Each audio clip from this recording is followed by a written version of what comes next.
This is the second half of 11.2. So in the first half, we looked at Boyle's law and Charles's law. Boyle's law, remember, relates pressure and volume. So if you keep the temperature constant, you change the pressure. If you increase the pressure, the volume is going to decrease. And if you decrease the pressure, then the volume will increase. And then in Charles's law, if the pressure is kept constant and you change the volume or the temperature, right, we can see the relationship of those two. And that one was a direct relationship. So if you increase the temperature, the volume increases for the same pressure. Okay, today we're covering the last two of the gas laws. And the first one we'll do is Gay-Lussac. So he's French, so his name is not pronounced the way it looks. And then we're going to do the combined gas law. Again, if you only learn one of them, if you only memorize one of the formulas, then you should memorize the combined gas law, because it does show all three of them. And when we get there, I'll kind of point that out again. It contains all three of the others. So let's get started here with Gay-Lussac's.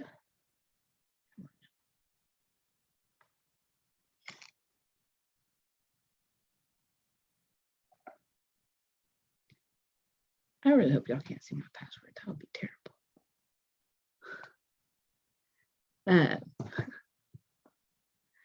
Sorry, my camera up here. All right. I'm sorry that this takes so long to get set up. All right, I'm going to move myself out of the way. Okay, so Gay-Lussac's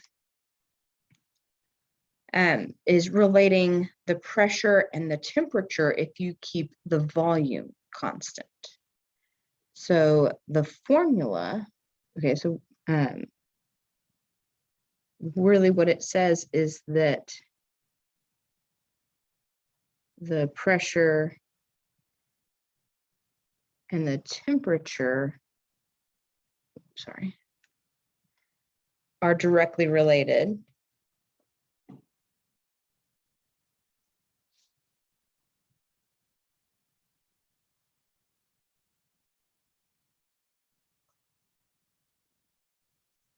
At constant volume. Well, now I'm not on the screen. At a constant volume. So the equation that we use is our initial pressure divided by the initial temperature is equal to the new pressure divided by the new temperature. So P1 over T1 is equal to P2 over T2. Okay, so remember, it doesn't matter which set of data you call 1 and 2, so long as you have like the pressure at this temperature are 1, right? And the pressure at this temperature is 2. Okay, if you were to graph this, and this shows up in your book, if you were to graph, you would put the pressure on the y-axis and the temperature on the x. And in your book, it has like a dotted line here, and then it becomes a solid line. I think it's just probably kind of extrapolated data here, which means that they didn't actually measure that. Those temperatures may be difficult to maintain or something, but they show it as a dashed line. So remember, this is temperature in Kelvin. Okay, so we still have to convert. If we're given temperatures in Celsius, we will still need to convert them to kelvins.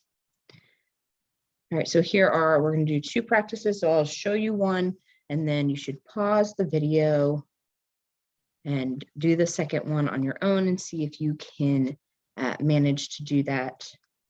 And then watch the video and see if you did it correctly. And then we'll go on to the combined gas law. Okay, so with this one, we have a gas in a container at a pressure of 3 atmospheres at 25 degrees Celsius. So I'm going to call this set of data 1. So here's my P1, and then 25 Celsius is T1. Remember, I have to convert that to Kelvin. How do I convert to Kelvin? I add 273 to this number. So 25 plus 273 becomes 298. Okay, so don't forget to change to Kelvin. All right. So this particular container has directions that warn the user not to keep it in a place where the temperature exceeds 52 degrees Celsius. And let's find out why. We're going to calculate the gas pressure in the container. So my new temperature is 52 degrees Celsius, which 52 plus 273 gives me 325 Kelvin. All right, and I'm going to find P2. Okay, so I have no idea what P2 is.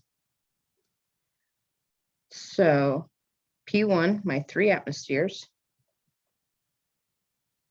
I'm going to divide that by 298 Kelvin. And that is equal to P2 over 325 Kelvin. And again, you can cross multiply and divide, which would give you a new pressure of 3.27 atmospheres. Okay. So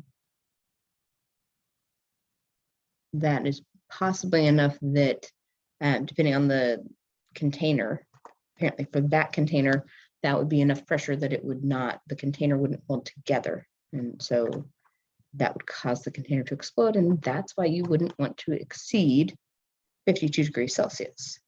Okay. So this is very similar to what we did with Charles's law. We get to cross multiply and divide. So try the second one. Go ahead and pause the video and try the second one. And then I will work it and you can see if you did it correctly. Okay, so if we have room temperature of 20 degrees Celsius. So here we have T1. So 273 plus 20 is 293. And then T2 is here at 500 degrees Celsius.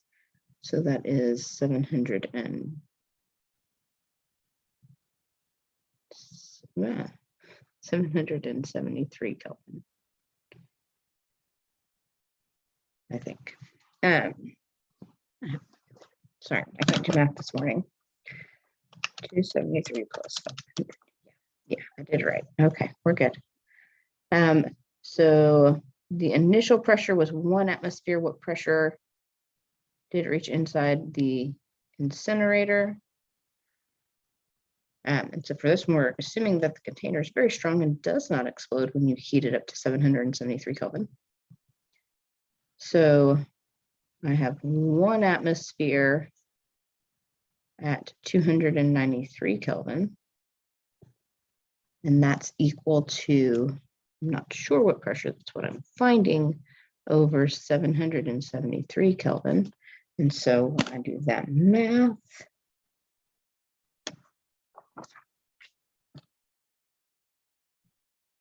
one times 773 is still 773, divided by 293, and I get about 2.6 atmospheres.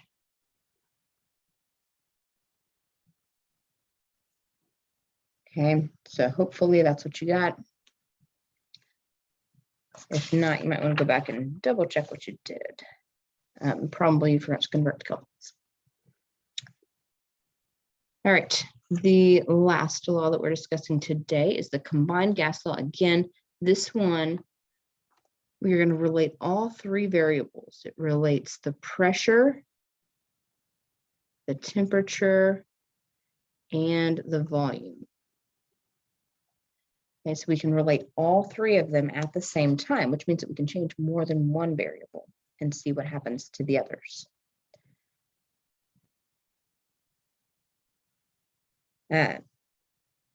So the combined gas law is P1 V1 over T1 is equal to P2 V2 over T2. Okay, so again, remember, the ones just all need to be it can be your initial or it can be your final conditions, okay, but they just all need to be the same. You can't have your initial pressure and volume with your final temperature. That doesn't work. Don't do that. Okay, and then, so normally I use 1 for the initial conditions and 2 for the final conditions, but it doesn't really matter. Okay, so P1 times V1 is P2 times V2. There's Boyle's law, the first one that we talked about. V over T was Charles's law. P over T was Gay-Lussac's law that we just did. Okay, so they are all 3 here. So for instance, so I told you this is the only one you have to memorize, right? So if you were doing a problem and it wanted you to use Boyle's law, right? It's changing the pressure or the volume at constant temperature. Then your temperatures are the same on both sides. So when you do the math for that, they would go away, right? So we can kind of cover those up and we have Boyle's law right there. Okay, so if you're only going to memorize one, memorize this one. And then whatever is staying constant, if pressure is staying constant because we're using Charles's law, then there you go, you have Charles's law, V over T. Okay. So let's do, this time we have 3 practice problems because they can be a little more complicated, especially when you start changing the temperature or solving for temperature change. Oh, sorry. It's a little tangled up there. All right. Okay.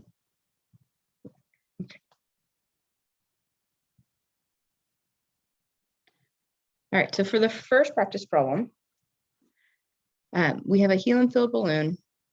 It's initially at a temperature, or sorry, a volume of 50 liters. So here's my V1. Temperature of 25 Celsius, right? And again, we're gonna have to convert this temperature to Kelvin, always, always. So that's gonna be 298 Kelvin. And then here's my initial pressure. So P1, so P1, V1, and T1. I'm gonna find V2, what volume it will have at a pressure if I decrease the pressure, right, and I decrease the temperature. Okay, so this is 283 Kelvin. So I'm going to set up my equation. So P1 times V1 divided by T1. So my 1.08 atmospheres multiplied by the 50 liters and divide by 298 Kelvin. It's going to be equal to P2, 0.855 atmospheres, times V2, we don't know that one yet, that's what we're finding, and we divide by our temperature, 283 Kelvin. Okay, so to rearrange this, what I'm going to do, I can multiply the 283 over, right, and divide by my 0.855. Okay, and that would let me solve for V2. You can just do the math here and then, you know, I think you've all gotten through basic algebra. So all you're doing is rearranging the equation. I'm going to go ahead and rewrite it. I'm going to change color to rewrite it because I'm getting a little cramped in here. So I'm going to move my 283 over and the 0.855. Okay. So I would take the 1.08, multiply by 50, and I'm going to multiply it by 283, right, because we're dividing, so we multiply to get to the other side, the 298 Kelvin, and we're going to have to divide by 0.855, and that's going to give you V2. So when you plug all that into your calculator, you should get about 60 liters. So 1.08 times 50 times 283. And if you're going to put this all in as one step, make sure that you're using parentheses in the right places. So I would do parentheses around the top and then parentheses around the bottom part, or do it in a couple of steps.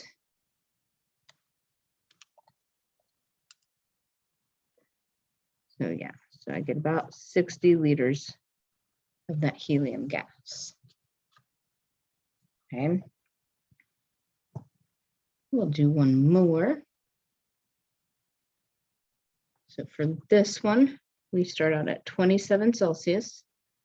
Okay, so T1 is 27 Celsius, which if I add to 273 is 300 Kelvin.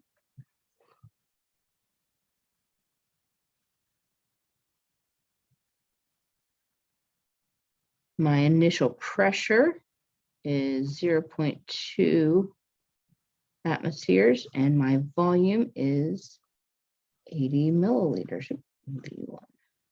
Okay, so I'm going to find V2 at standard conditions. So now we have to remember what was standard condition. So it was STP. Okay, so STP T2 is 0 degrees Celsius, which is 273 Kelvin. And the pressure is 1 atmosphere. Okay, so we're going to decrease the temperature a little bit, but increase the pressure quite a bit. And we're going to find our new volume. Okay, so we're going to find the volume this time in milliliters. So remember, it doesn't really matter for pressure and volume. It doesn't matter what units you're using at this time. Okay, most of the time it should give you atmospheres in either liters or milliliters, and it won't really matter. So whatever you're given, that you're just going to solve for that. If you're given volume in milliliters, you're going to find the volume in milliliters. Okay, if you're given pressure in instead of atmospheres, if they had given us kPa, we could be solving for a new pressure in kPa. They just have to match from 1 to 2. The units have to be the same, but it doesn't matter what they are as long as they're the same. The only one that matters is temperature. Okay, so let's set this up again. So P1.2 atmospheres times V1. Nope, that is wrong. 80 milliliters over T1 over my 300 Kelvin.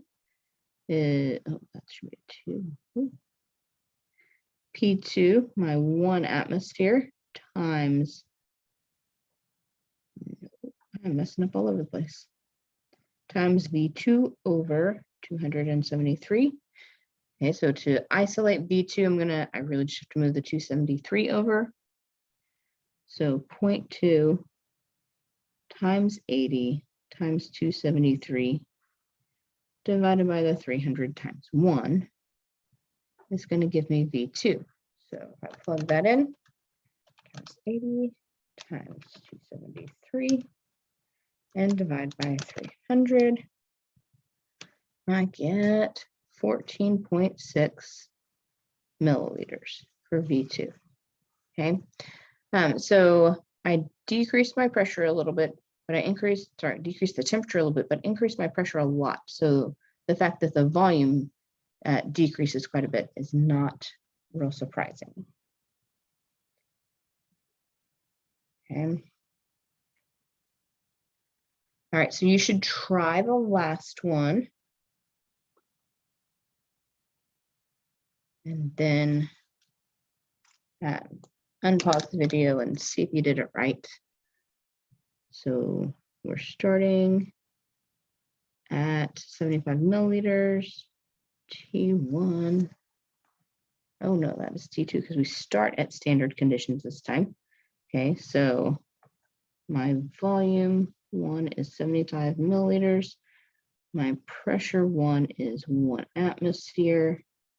And my temperature 1 is 273 Kelvin, 0 Celsius.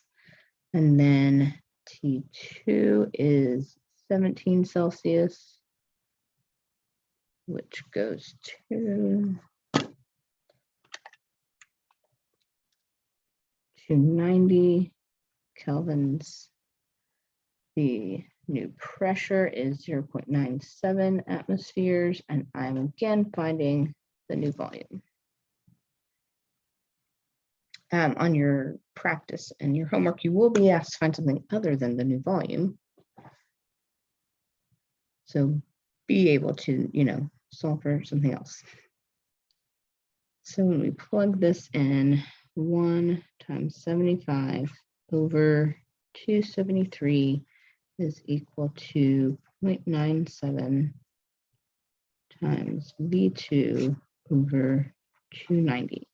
Okay, so I'm very slightly decreasing the pressure, but I'm increasing the temperature a lot. Oh,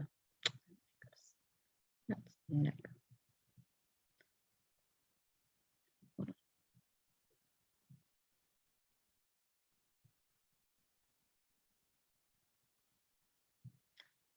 Wait. So sorry. Almost. We almost got there.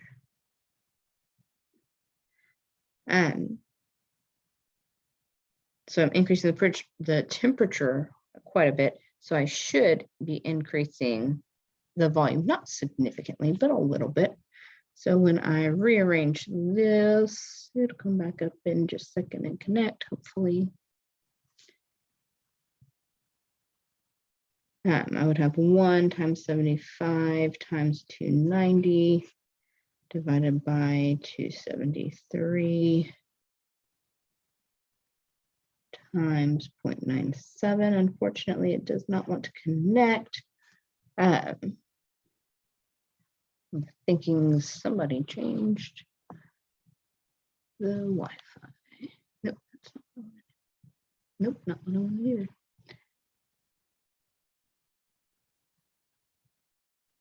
And by somebody, I mean my phone. Nope, it's still on my Wi-Fi.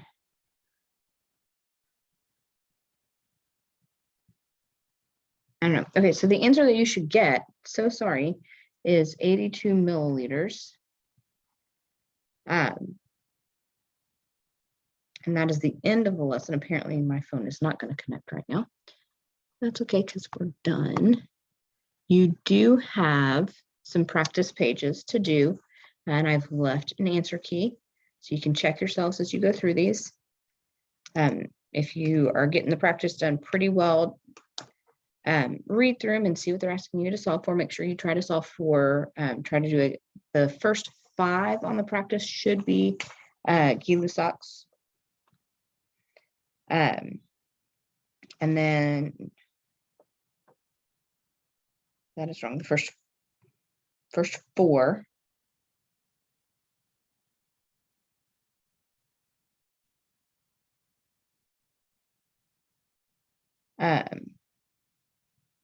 And then the last 4 are combined gas law. So make sure you try to do one of each variable. So for Gay-Lussac's, make sure you solve at least 1 pressure and 1 temperature. And for the combined gas law, try to solve for at least 1 of each variable as you read through it. We've already done several with the volume, so if you feel pretty confident on that, just make sure you solve for pressure and for temperature.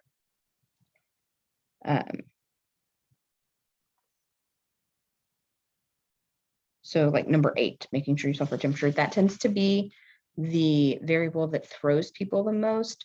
That's where you mess up your math. Okay, when you rearrange the equation solving for a denominator, okay, because y'all do weird things and you should not do weird things. Okay, so make sure that you do practice problem number 8 on the practice, and then your homework is not real different from the practice. Okay, and there's 10 on there. I think the first 5 are Gay-Lussac's and the second 5 are combined.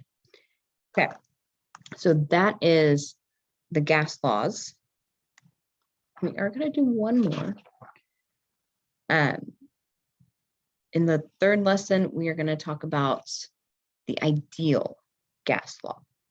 Doesn't that sound like fun? So it's another equation.